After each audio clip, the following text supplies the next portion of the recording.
안녕하세요. 토요미스테리 디바제식합니다.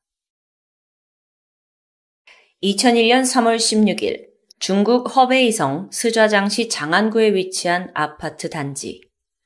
모두가 단잠에 빠져 있을 새벽 4시 16분경 별안간 커다란 폭발음과 함께 건물에서 무서운 불길이 치솟았습니다. 놀란 주민들은 일단 집 밖으로 뛰쳐나왔죠. 그런데 이미 눈앞에 펼쳐진 광경은 지옥과 다름없었어요. 거대한 건물이 무너지면서 사람들은 그 잔해에 깔렸고요. 또 다른 사람들은 폭발로 인한 그 뜨거운 화염에 휩싸여서 비명을 지르고 있었습니다. 이날 폭발은 총 5개의 건물에서 40분 동안 연쇄적으로 계속되었고요. 참고로 이곳은 인근에 위치한 여러 공장들이 직원 기숙사로 사용하던 건물이라 많은 사람들이 상주하던 곳이었죠. 최초의 폭발은 방적공장 기숙사 15호동에서 시작되었습니다. 그리고 연이어 16동에서도 폭발이 이어졌고 건물이 완전히 무너져 내렸어요. 하지만 이게 끝이 아니었죠. 새벽 4시 30분경 스자장 건설사 기숙사에서 세 번째 폭발이 일어나더니 건물을 파괴해버렸습니다. 그리고 15분이 지난 4시 45분경에는 철물회사 기숙사가 폭발로 폭삭 붕괴됐고요. 여기서 10명이 더 사망하고 6명이 중상을 입었습니다. 그리고 마지막 5번째로 건물에 폭발이 일어나긴 했지만 천만다행으로 사망자가 발생하진 않았습니다. 그 대신 근처에 커다란 싱크홀이 생겨났죠. 하룻밤 사이에 벌어진 전대미문의 폭발 사건. 스저장시 시민들은 다음날 뉴스를 보고 정말 말을 잇지 못했는데요. 이 사건으로 사망자 수만 총 108명. 그 외에 38명은 간신히 목숨을 건지긴 했지만 큰 부상을 당했습니다. 이곳은 다른 아파트보다도 밀도가 높은 편이었고요. 그로 인해 이렇게 많은 사상자를 낳게 된 거죠. 다음날 중국 정부는 사건 경위를 조사하기 위해 전담반을 구성합니다. 처음에는 가스 파이프라인 누출로 인한 가스 폭발 사고로 여겨졌어요. 근데 이상한 점이 있습니다. 마지막에 폭발한 그 건물에서 아예 가스관이 없었다는 점이 발견된 거예요. 물론 나머지 4개의 건물에서는 가스관이 존재했지만 이마저도 누출로 인한 피해 여부를 정확히 밝혀내긴 어려웠고요.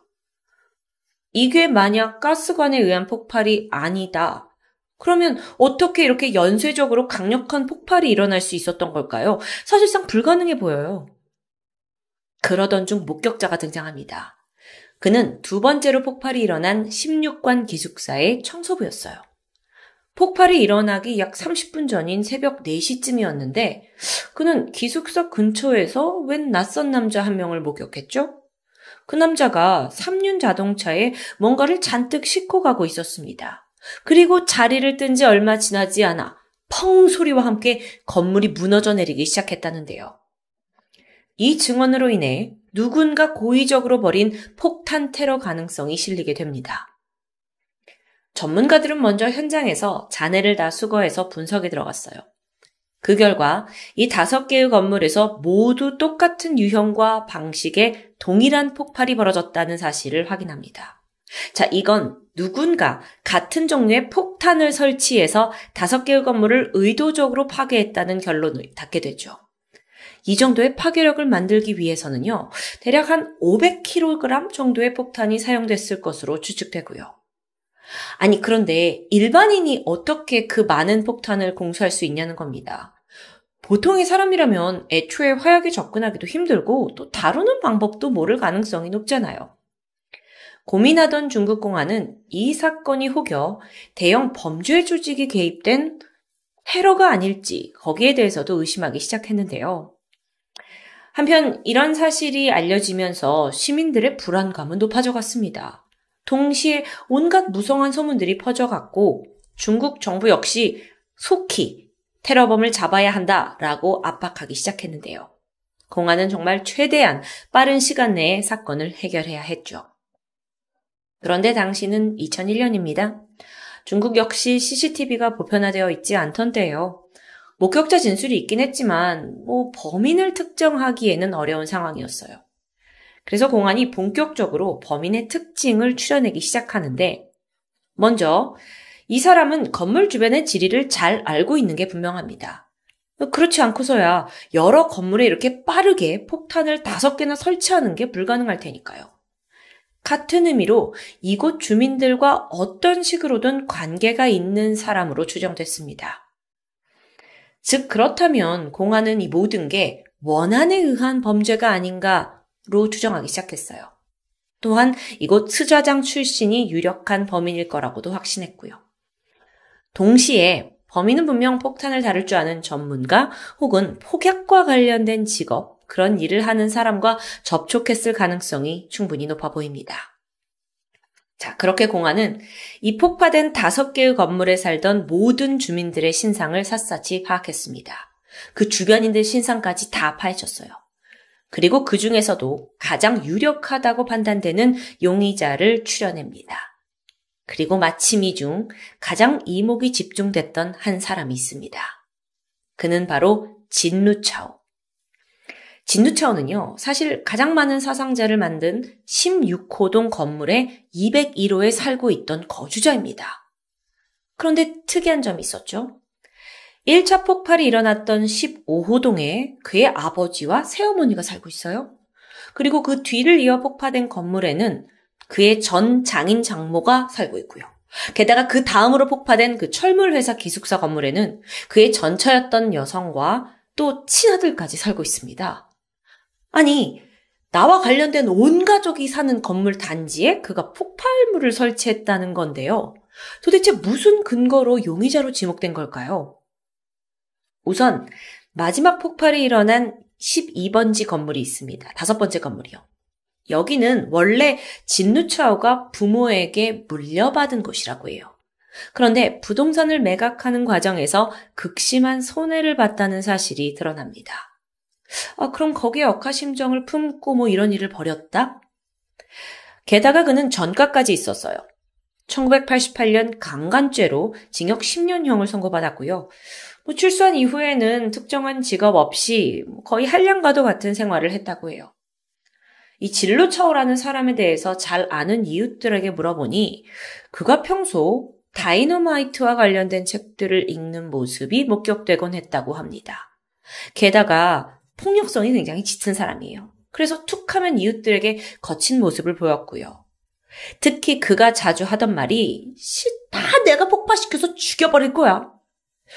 어라, 이쯤 되니까 아무리 가족이 산다고 한들 진루차오에 대한 의심이 짙어질 수밖에 없었던 거죠.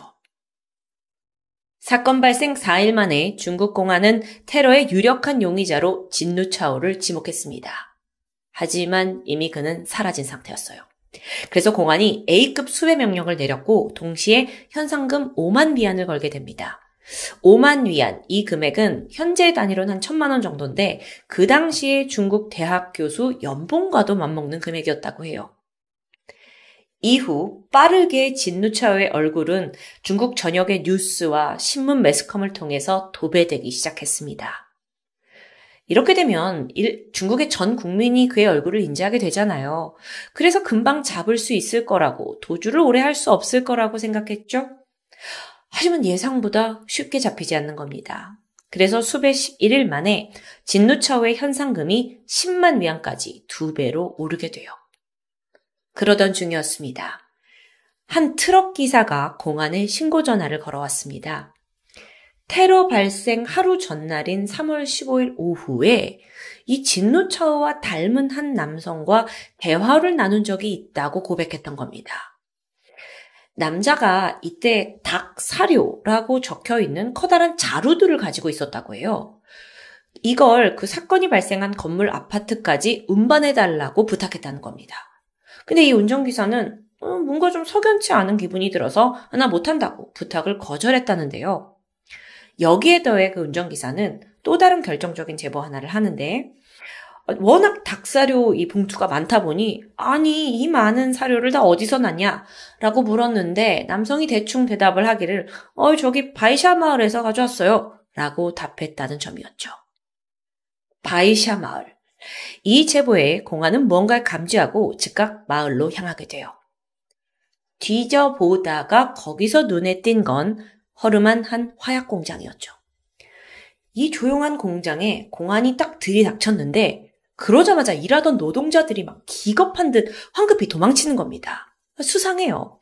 그래서 공안은 즉각 그 공장 사장과 아내를 체포하게 되는데 이들은 바로 왕위순과 하오펑친 부부였습니다. 길고 긴 신문이 이어진 끝에 이들 부부는 자신들이 진누차오에게 다이너마이트를 판매한 사실을 자백합니다. 근데 알고 보니까 이 왕위순과 부부가 운영하던 화약 공장이 불법으로 다이너마이트를 제조하던 곳이었던 겁니다. 지난 3월 12일부터 14일까지 다이너마이트를 만들어서 3차례에 걸쳐 진누차오에게 판매했는데 그 양이 무려 575kg이에요.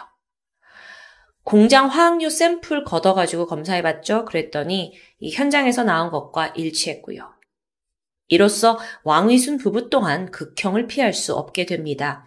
참고로 중국에서는 마약류뿐만 아니라 불법 무기와 폭탄 관리도 아주 엄격하게 이루어지고 있다고 합니다. 자, 이렇게 점점 추적을 이어가던 중 또 다른 제보가 들어옵니다. 광시장족 자치구에 살던 한 남성이었는데 진누차오와 상당히 닮은 남자를 봤다는 제보였어요. 해당 남자가 자기가 눈이 딱 마주쳤는데 급하게 숲속으로 도주했다는 겁니다. 더 수상하죠.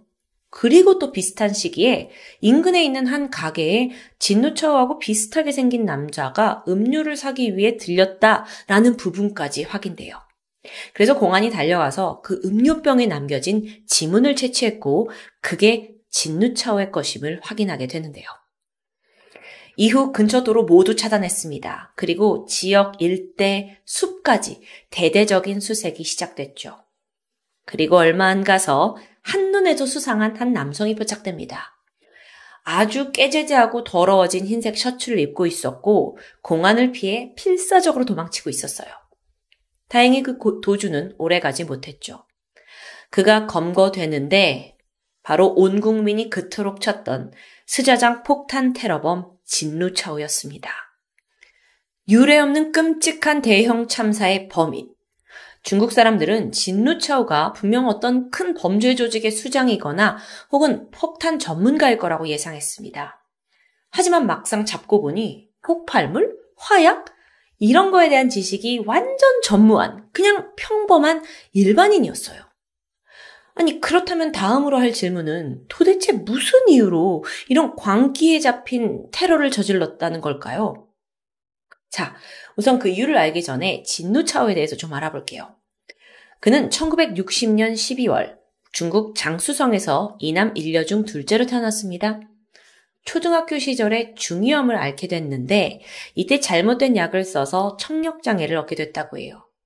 이때부터 인생이 서서히 어긋나기 시작했던 것 같은데 학창시절 내내 귀머거리라는 놀림 그리고 학교 폭력에 시달렸습니다. 점점 자존감이 낮아졌고 또 열등감이 높은 성격으로 변했어요. 그는 밖에서 이렇게 토해내지 못하는 울분과 분노를 집에 와서 가족들에게 폭력으로 풀어내는 경향이 생기기 시작했는데요. 그러다 보니 점점 가족들과도 멀어지고 말았죠. 중학교를 졸업한 이후 그는 16살 때부터 방적 공장의 노동자로 일하기 시작합니다. 하지만 그곳에서도 청각장애라는 이유로 부당한 취급에 따돌림을 당하기 일쑤였죠. 그러다 1984년 친누나의 소개로 샤오위라는 여성을 만나 결혼에 성공합니다. 이후에 아내와 화장품 가게를 운영하면서 좀 안정적인 생활을 사는 듯 했어요. 하지만 이게 또 얼마 가지 못했죠. 진누차오는 결혼 생활 내내 상습적으로 바람을 피웠던 겁니다. 그리고 아내를 폭행하기도 했고요. 아들이 태어났지만 여전히 정신을 차리지 못해요. 그러다 1988년 이번엔 강간 혐의로 감옥까지 들어가면서 아내에게 이혼을 당했습니다. 그러다가 몇 년 후인 1994년에 어머니가 갑작스러운 교통사고로 사망하는 일이 발생해요. 아니 근데 여기서 이유 없이 이 불똥이 엄한 대로 뛰게 되죠. 비뚤어진 분노를 품고 있던 진누차오가 어머니가 사망한 게 전처 샤오이 때문이라고 믿기 시작했던 겁니다. 이게 완전히 말도 안 되는 전개예요. 어머니는 교통사고로 돌아가셨는데요. 감옥에서 출소한 이후 그는 복수를 다졌습니다. 여기에 또 집에 가보니 아버지마저 새로운 여자와 재혼을 했다는 걸 알고는 이 분노가 더욱 극에 치닫게 되죠. 그러던 2000년 여름, 진누차오는 새로운 여성 웨이즈와를 만나 연인 사이로 발전합니다. 와, 이 와중에 또 연애를 해요. 근데 천처에게도 그랬듯 웨이즈와에게도 폭력을 휘둘렀어요. 결국 무서워하던 그녀가 고향으로 도망쳤죠? 그랬더니 직접 고향집을 찾아가서 그야말로 깽판을 치기 시작해요. 급기야 부엌칼을 들더니 그녀를 위협했고 결국 죽이고야 마는 만행을 저지릅니다. 그런데 이 사건은 진루차오에게 모든 걸 포기하게 되는 계기가 돼요. 어차피 이렇게 된 거 나 무시하던 인간들 싹 다 죽여버릴래. 이런 무시무시한 생각을 품게 된 거죠. 2001년 3월입니다.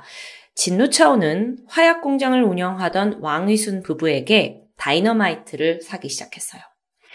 약 하나로 16만 원어치를 샀는데 그게 무려 575kg 어치의 다이너마이트였죠.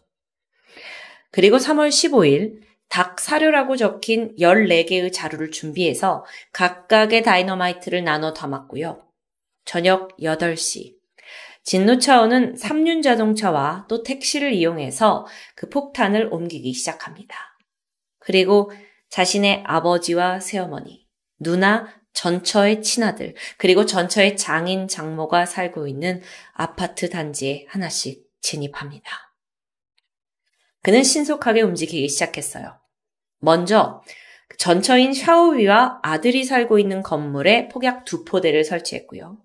이어서 친누나가 살고 있는 건물에 폭약 1포대, 또 전처 그 장인 장모가 사는 곳에 폭약 4포대 반, 그리고 아버지와 새어머니가 사는 집에는 반포대, 마지막으로 자기 집이 있는 건물에는 6포대를 배치합니다. 그는 도대체 이때 무슨 생각을 했던 걸까요? 곧이어 한 명씩 가족이 죽는다는 거에 뭔가 희열을 느꼈던 걸까요? 그리고 새벽 4시부터 폭발음이 들리기 시작했습니다. 한 남성의 이 일그러진 증오심으로 인해 건물이 하나씩 무너져 갔고요. 또 폭발 화염으로 인해서 사람들이 타들어갔고요. 그곳에 있던 무려 108명의 죄 없는 사람들이 처참한 죽음을 맞이하고 말았죠. 여러분, 워낙 중국이 땅덩이도 넓고 엽기적인 사건이 많다 하지만 이렇게 최단 시간에 최대 규모의 대량 살상이 일어난 건 정말 이례적이었습니다. 이후 검거된 진누차오는 모두의 예상대로 사형을 선고받게 됩니다. 그리고 2001년 4월 그에게 폭탄을 판매했던 왕의순 부부와 함께 마지막으로 총살형으로 처형되고 말죠. 그렇게 여러분, 진루차오가 사망했는데 여전히 중국에서는 해소되지 않는 의문점이 남아 있습니다. 아니, 어떻게 폭탄에 대한 지식이 없는 그런 일반 사람이 500kg가 넘는 폭탄을 혼자 설치하고 혼자 옮기고 또 폭발까지 실행할 수 있었냐는 점이에요. 당시에 공안도 이 부분에 대해 의심을 품었다고 해요. 그래서 너 진짜 이거 혼자 한 거 맞느냐라고 수백 번 물었지만 진누차오는 죽기 전까지 모든 건 나 혼자 저지른 범행이었다고 주장했습니다. 상황이 이렇다 보니까 음모론도 등장했어요. 진누차오가 사실 이용당한 것일 뿐 진범이 따로 있다는 음모론인데요. 그러고 보니 당시 테러가 발생한 시기는 스저장시의 방적 공장이 굉장한 침체기를 맞던 때입니다. 따라서 구조조정이 일어났고 많은 근로자들이 대량으로 해고되던 때예요. 여기에 불만을 품은 이들이 대량 살상, 테러를 계획했다는 음모. 근데 이것도요, 정작 테러를 당한 사람들이 그 근로자들이에요. 그래서 큰 설득력을 얻진 못했죠. 이뿐만 아니라 지역 갱단이 저지른 테러 사건이다. 혹은 라이벌 갱단끼리의 영역 다툼 중에 벌어진 일이다. 이런 숱한 뒷얘기가 있었습니다. 이게 아무래도 단 한 사람의 열등감으로 발생했다라고 하기엔 너무 규모가 큰 사건이기 때문에 음모가 끊이지 않았던 거죠. 범인 진누차오는 이미 형장의 이슬로 사라진 지 오래입니다. 하지만 이 사건은 여전히 중국인들 사이에서 범행 동기가 정말 그거였어? 그리고 정말 혼자 저지른 사건 맞아? 라는 미스테리가 남아 있습니다. 그와 함께 수많은 무고한 사람을 잃게 된 중국의 아픈 역사로 기억되고 있죠. 지금까지 토요 미스테리 디바제시카였습니다.